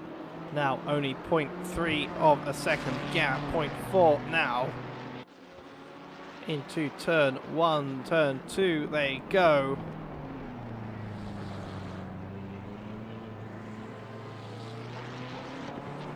No, nothing really to play with between them. I think this battle will continue for a little while, but ahead it's Leocinas versus Maudsley. What, 0.2 seconds, and then behind them by not some way, it is Simon Beeg versus Marlowe, as Marlowe makes a mistake through the corner and allows Beeg to get on the outside of him through the corkscrew of all places. And Beeg makes a fantastic move done in a fantastic area of this racetrack to do so. Not maybe the safest area, but certainly one of the most impressive. And Beeg, who we saw had to work his way all the way up back to these top-ish places, now up to P6. That is P5 in the class for now, but again, Leocinas will probably get moved up, and it will be P6 proper. But let's have a look. Jacob Malaysia is in the gravel. Where is he there? I do not know. I think that's after the corkscrew, maybe. Let's have a look. Or actually, is it? Yes, it is. It's turn 5. It is just after turn 5 and before the kink. Jacob Lacey now down to P10 after that incident. Gets into the gravel. Yep, we've seen it before. And hits the wall for good measure. On it, kicking up in classic ACC style. And he has had to get back underway. Now down to P4 in class. There is another yellow flag for Toby Long at the corkscrew. Let's see what has happened here. Make sure Ashley does not get hit, but I think Toby's going to get away with it nicely. It's going quite slowly already. It seems. I don't know if something happened at the kink and then at the corkscrew. He just completely loses the car, holds his brakes, even had to move forward a little bit just to let people by. Very good of him. See Michael Benker come round, that's Gerard Odedorp, and then decides to use this quick gap to make the move and get going again. Meanwhile, Benjamin Morak on Justin Gottlieb, the battle for P14, and a class battle for them. With Toby Long having to be lapped in the middle. And Arian Ashton now following right behind Toby Long.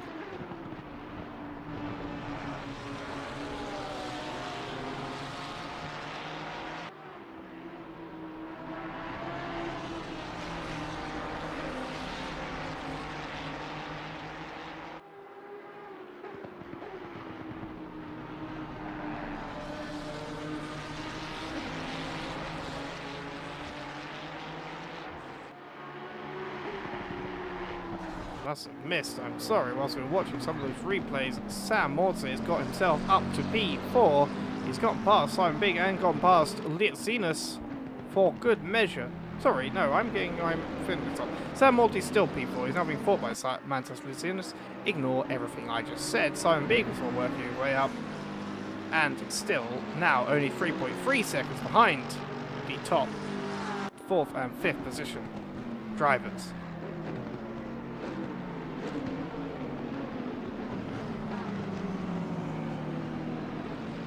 Toby Long has had another incident. Let's see what happened here.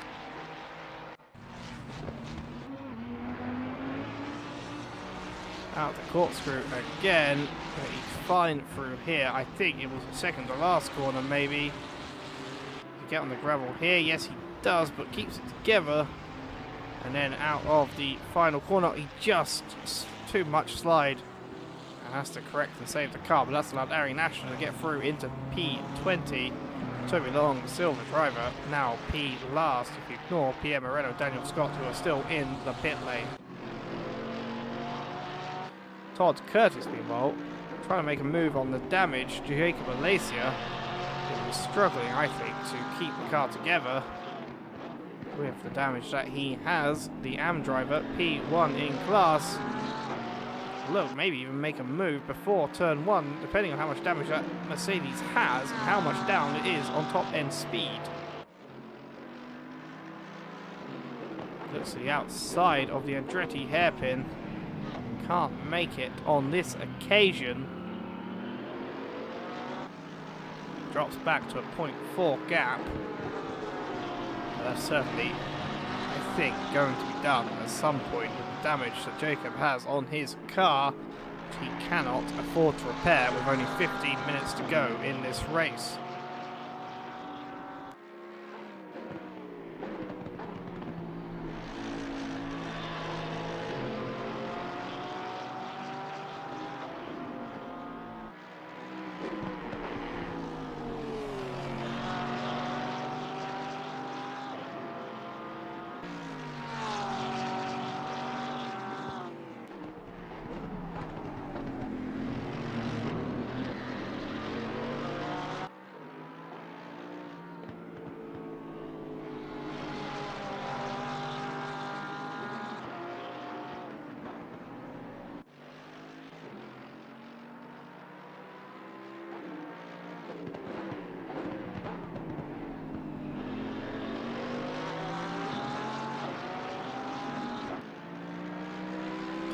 Still within pouncing range on Jacob Alacia.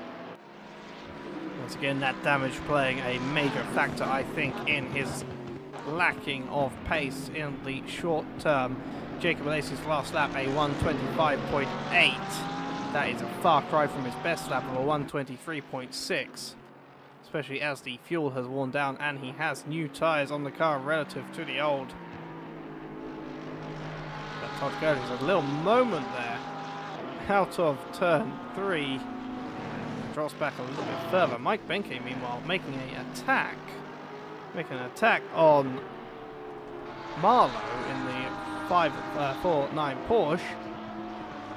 Be interesting to see if he can overtake the Platinum driver with that V12 power. Simon Beeg, meanwhile, 2.7 seconds between him and Mantas Lietzinus in P5 with 13 minutes to go. Maybe looking at that overtake, at least, not that overtake, at least the attack being made in the near future. Robin Moe has completed now 40 laps of this race. Should have 10 odd more to go before we end.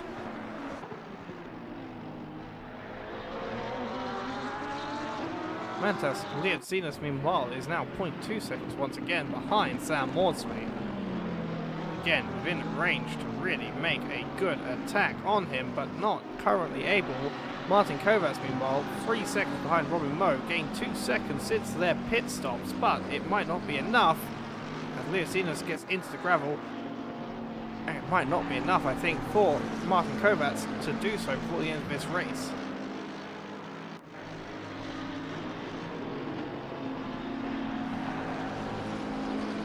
Gottlieb is round again at the same place as he's done it the last 2 times we've seen it. I don't think we need the replay for that one. I don't think there was a contact involved. There was nothing on the list. But that has allowed Benjamin Worak to get up to P14. And Gottlieb has resigned to P15 overall. And 1 place lost in class. Jeroen Odorp now attacking Jacob Olsen.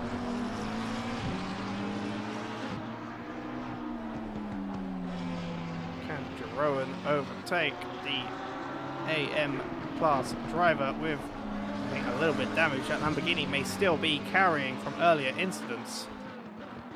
We shall have to see. Meanwhile, further up the grid, Mantas Leozinos has dropped once again from Sam Maudsley. Now a second is the gap, and Simon Beeg 1.1 seconds behind him owing to that drop in pace.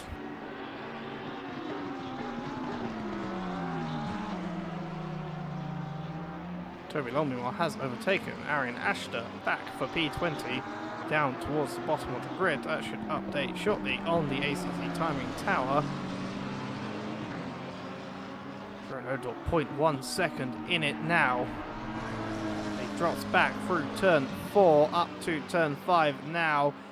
Can he make a move maybe into the corkscrew? Because I do love seeing moves into the corkscrew. Ever since Roman Grosjean made the move on Jimmy Johnson there, it's been a beautiful place to see an overtake made. Even if it's not the most sensible or the safest. But that is all close! Jacob Olsen loses it on the exit of the kink. And luckily avoids Odor, whilst Benjamin Worak also does the same thing, but Ben will get away quicker and will get also ahead of Jacob Olsen, who has taken a little bit longer to get ahead. And now it is Gottlieb, and I think that's Gottlieb. He's made the move, and that's just clumsy. He had to, I think. He tried to hold it, couldn't break, and now he's in the wall again. See Robin Moe go through. This way to be quicker, just to reverse. There he goes. There's a green flag, rather ironically waving as we see the Sky Tempesta car.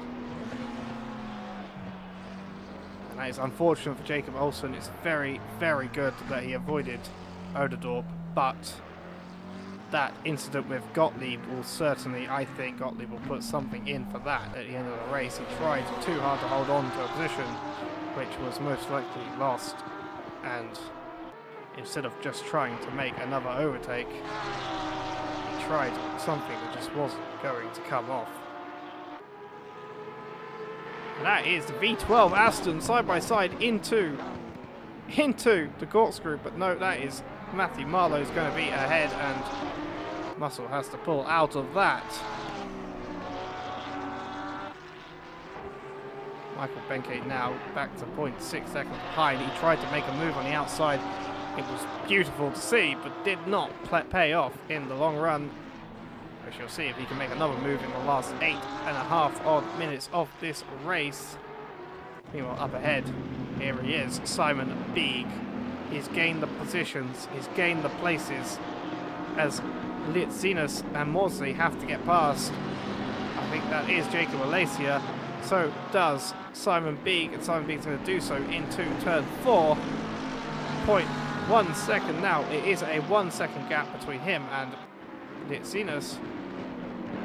As you see behind Todd Curtis trying to fight Jacob Alacia still for that P10 position as well. I'm sure Beeg will be back before long. Well, it looks like Benjamin Warwick has just been overtaken by Jackson Baker once again for P13. Michael Benkei again, 0.1 second in it before the kink. He's going around the outside of the kink. That is ambitious, and the ambition turns to misfortune. He keeps it out of the barrier though, but he's going to struggle, I think, to make that fight once again. As Gottlieb now into the gravel, as is Knuckle in a completely... It's the same portion of track. Let me see what happened there. I think there may have been contact as Knuckle was moving along the section between turn 3 and turn 4. Let's have a look. Yep, that is just a whack.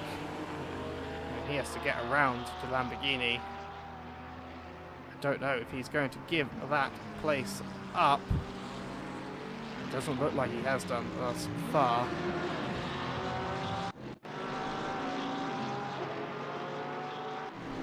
Right, without a Jacob Alacia between them now, Simon being under the second mark between himself and Leocinus, and Maudsley ahead of Leocinus as well. And I say that every time I say that, it goes back to being over a second.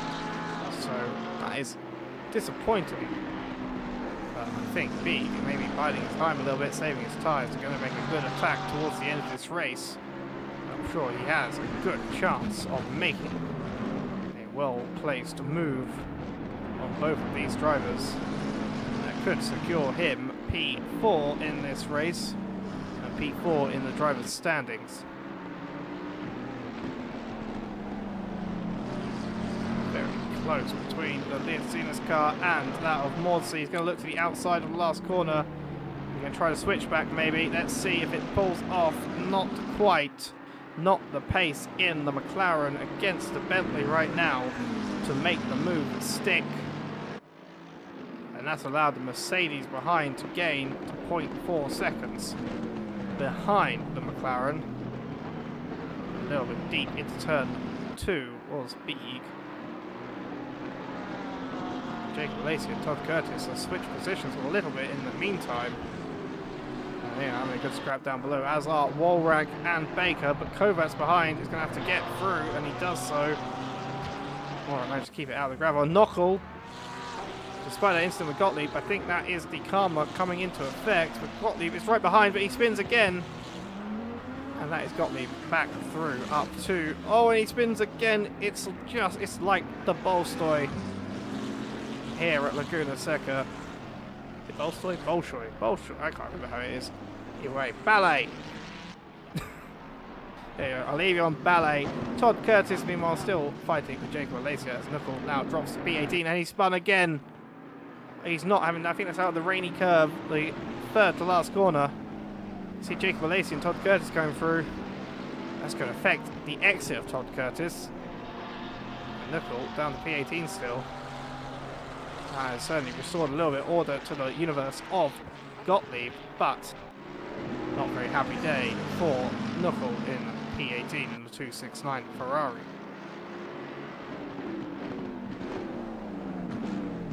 Leocinus very close to the back of the Bentley, maybe a little bit of a bump there. Let's have a look. See, can he make the move done? Oh, but no, Beeg does it. Just trying to look on the bonnet cam, and that's Leocinus gets on the curb too eagerly and is now in the gravel and 1.5 seconds behind Beeg, down to P6. And with so little amount of this race left to go, I don't know whether he'll be able to fight back. Todd Curtis, meanwhile, has stopped his attack temporarily of Jacob Alacia, dropping back to a second behind the damaged Mercedes. Maybe the Porsche's tyres starting to wear, as they are prone to do in this heat, although track temp has dropped to 37 degrees from the 40 it was earlier. Benjamin Walrett, meanwhile, in the pit lane to repair his damage from earlier. As I think he is. I assume it wasn't a drive-through, because it wouldn't have cleared yet. Now it would have. It's unfortunate for him. It was a drive-through, I must have missed it, but I don't think it was.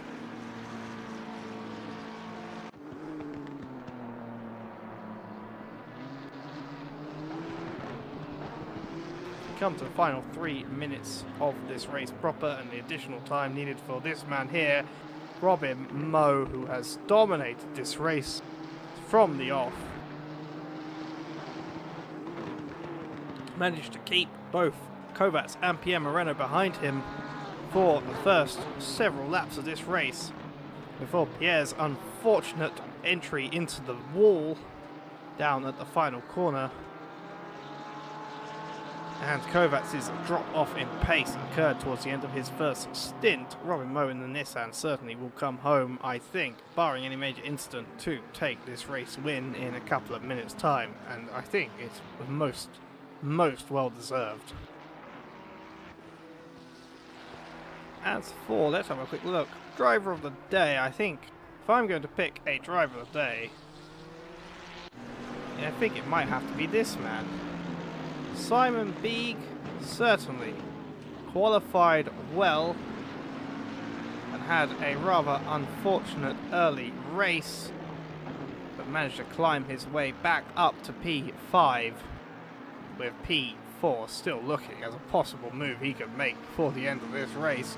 I think props then also have to go to this man here. Thomas Jack started P2.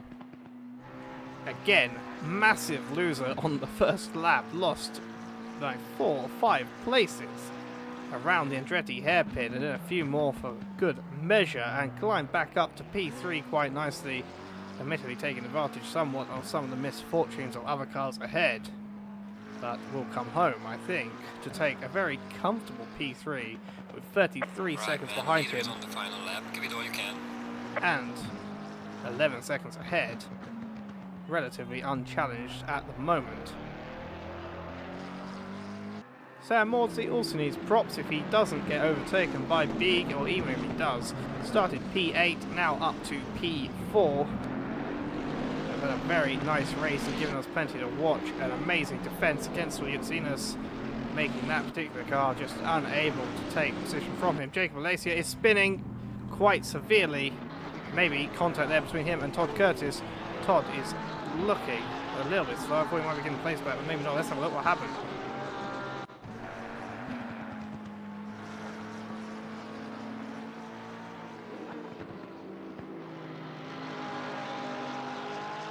Up through the kink, then up through the Rahal straight.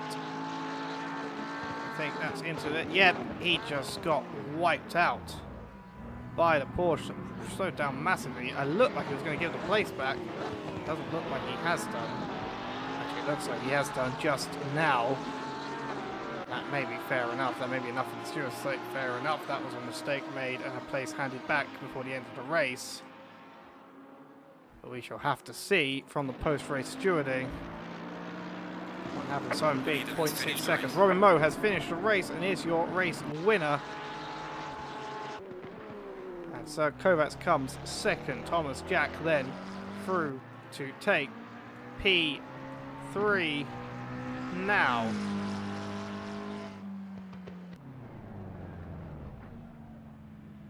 And your silver leader is Mantas Liutsinas, who may move up after this race, but who for now is the silver class leader once he crosses the line.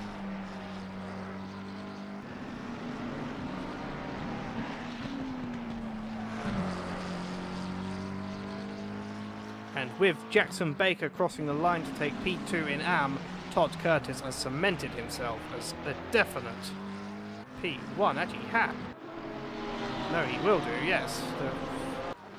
This is getting weird because people have come to pit lane, but Todd Curtis will be your race winner for the AM class, unless he receives any penalties before the end of this race.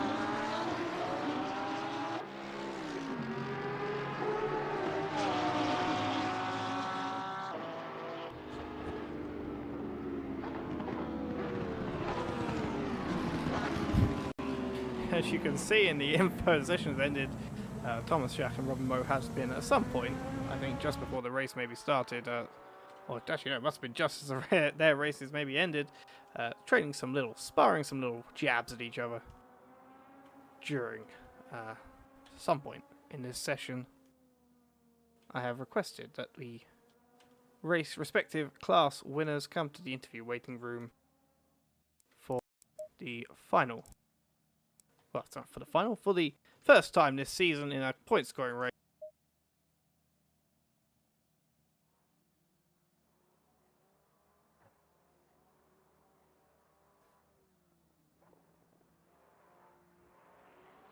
let's speak first to Mr. Robin Moe, your race winner.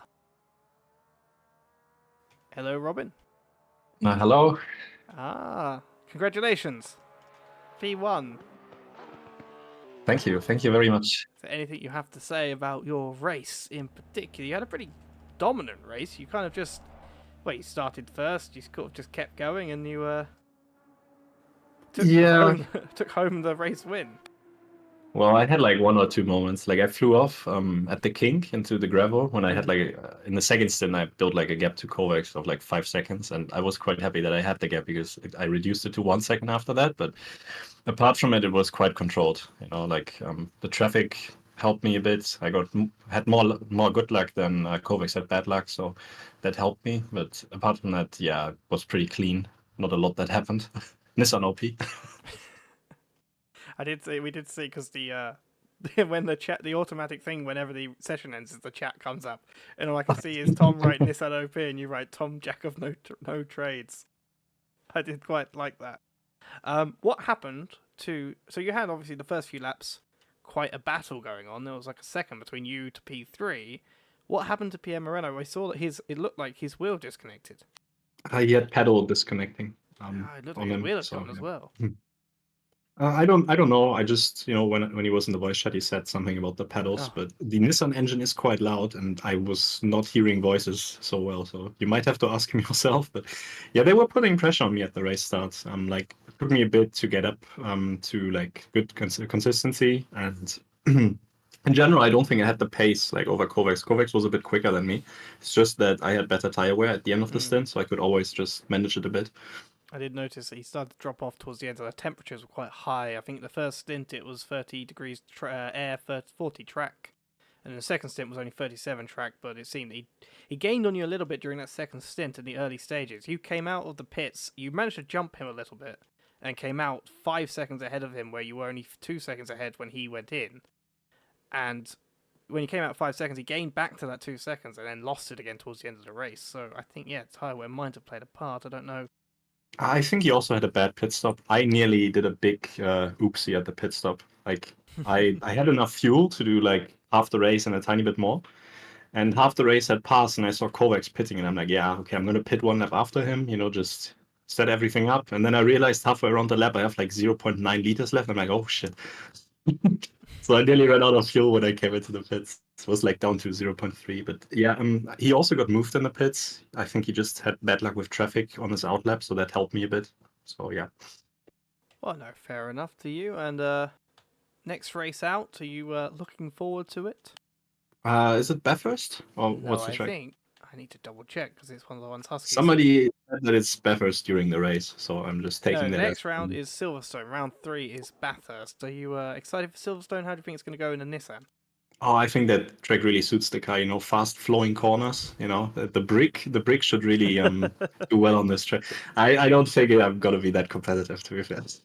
Well, I think Laguna is a bit of an outlier, but yeah. We'll have to see. I mean, you will still have the custom BOP. Yeah. That's true. But I don't know if minus 40 kilograms is enough for the Nissan on Silverstone. But we'll see. Maybe weather, maybe interesting strategies. You never know. So. Well, we shall have to see how it goes, and I'm sure Husky will enjoy watching you maybe win again there. But until then, congratulations, Mr. Moe. I don't think anyone else thank is coming you for in the commentary. Thank you for the commentary as well. Well, unfortunately, somebody just joined the waiting room. Someone did, but it was Spoopy from yesterday's Alton Park race, who wasn't in this race, so...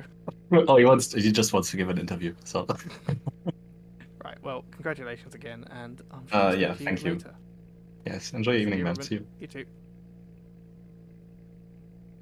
Right, I'm sorry to say Spoopy, I'm not going to do an interview with him for yesterday's race.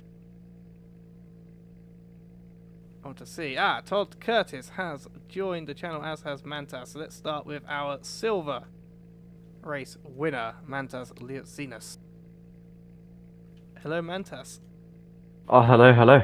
Congratulations. P2, P1 in class. What was it? P5, P6 overall? I can't remember because everyone's left now. Something like that, yeah. I think this will be the last time you come in here as a silver class winner. I don't hope know so. about you. I think next race you might be a platinum class driver. But for now, I like to think so. for now, you get to have the glory of being a class winner.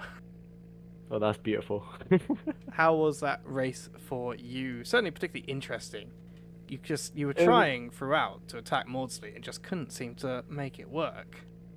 Yeah, it was just really hard because on the straights you just pull away, and then I tried to stay behind as close as I could, and then the last couple minutes just made a little mistake, and yeah, just how it ended. Well, is there anything But in it was particular you want to note from the race? I don't know about you. How did you feel when you saw that Beeg had managed to climb back up from the hole that he'd been placed into early in the race and was gaining on you by a good few seconds a lap? Yeah, I was really surprised because I kept looking at the delta and I saw that we had a lot of time behind, and then just suddenly he was there, so it was a bit stressful. But in the end, it is what it is. I enjoyed the race, so yeah, Well, it that's was good to hear. it was interesting. Yeah. So if you're in platinum next time round, sadly, actually, no, let me ask next. I just remembered. Yeah, what happened to you? So you tried to make an attack on Maudsley, and it just really didn't pay off, did it? And you ended up losing the place to Beeg as well. Yeah, I think my internet was lagging a bit. So he was like moving in front of me, like forwards and backwards, and into that right hander after the first like chicane thing. Um, he like it seemed on my screen he broke really early, so I broke a lot, and then I just went straight on. So yeah, it was just unfortunate. So That yeah. was unfortunate, but if you do get moved up to Yeah. platinum, P6 in class, not too terrible a place to be. And Silverstone next up, are you excited? Do you think you'll be particularly well running there? How do you get on with the track? I've raced the track a little bit. I'm like okay at it, but I'll be aiming for about probably P4 or something. I feel like that's realistic, so we'll see how it goes. It's not. I mean, that's not a bad place to aim for. To be fair, only one place away Yeah, from the podium, so any little slip up yeah, ahead, and that's you yeah, back in exactly. big points. So I'll simply Yeah, say congratulations to you for your class win, and thank you good very luck much. in whichever class you end up being next race. Thank you, thank you. Okay, thank you. Right, that was your silver class winner, Mantas Liazinis, and now we're going to talk to Todd Curtis, our AM winner. Hello, Todd. Hey, what's up? Hey, congratulations on P3. Not P3. I keep saying this. I said this to him. I said P2. Then I realised this isn't a podium. This is a race win, class win. Well done on your AM class win. Thank you, thank you. How was the race for you?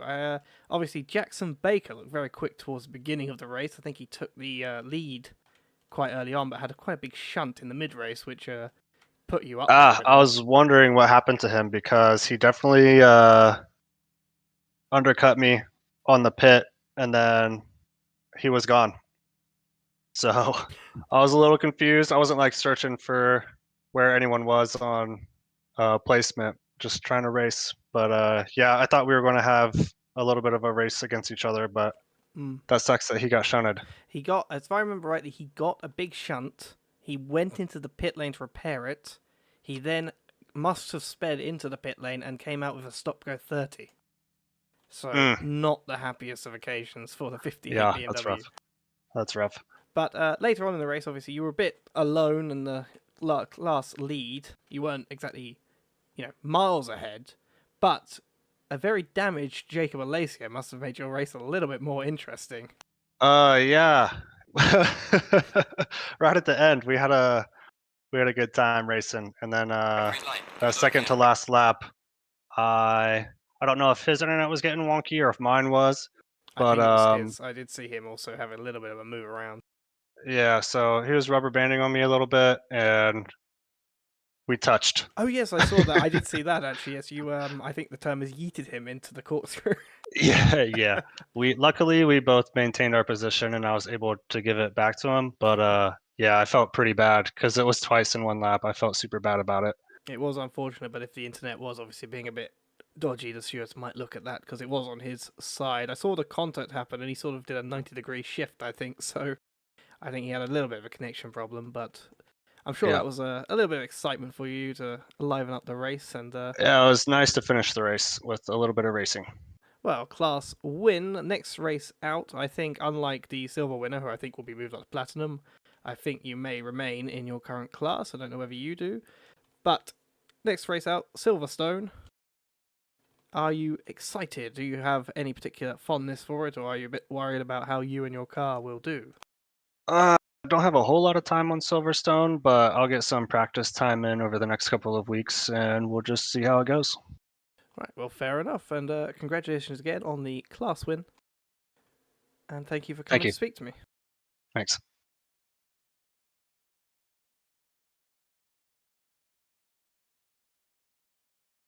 Right, that was your AM winner. I keep trying to say P3, and I really don't know why. But that was your class winner, the AM class winner, Todd Curtis. So, once again, I will simply say a quick congratulations to our 3 race winners, Mr. Robin Moe in Platinum, Mr. Mantas Lietzinus in Silver, and Todd Curtis in the number 90 Porsche for AM.